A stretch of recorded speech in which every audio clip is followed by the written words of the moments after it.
Dalawang laro, dalawang magkaibang laban, pero iisang resulta, panalo.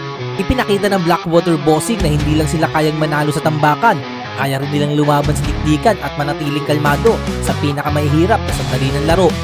Matapos durugin ng Rain or Shine sa kanilang unang laro, sinubukan naman sila na Magnolia sa isang matinding bakbakan.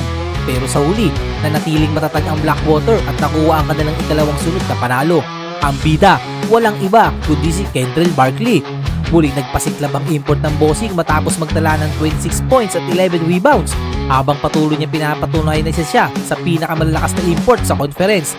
Sa unang dalawang laro, may average siya na 27.5 points, 13 rebounds at 6.5 assists. Mga numerong nagpapakita kung gaano siya kahalaga sa tagumpay ng Blackwater.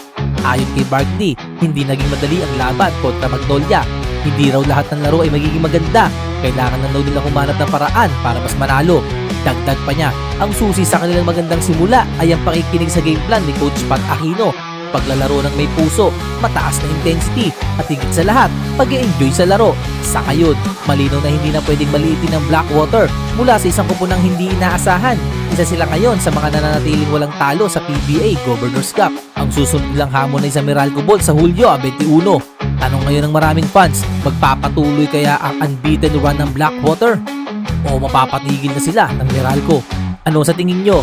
Dark horse na ba talaga ang Blackwater ngayong conference? I-comment ang inyong prediction. Huwag kalimutang i-like ang video, mag-subscribe sa Kwentong Courtside at pindutin ang notification bell para lagi kayong updated sa pinakabagong balita sa PBA. Heto ang Kwentong Courtside.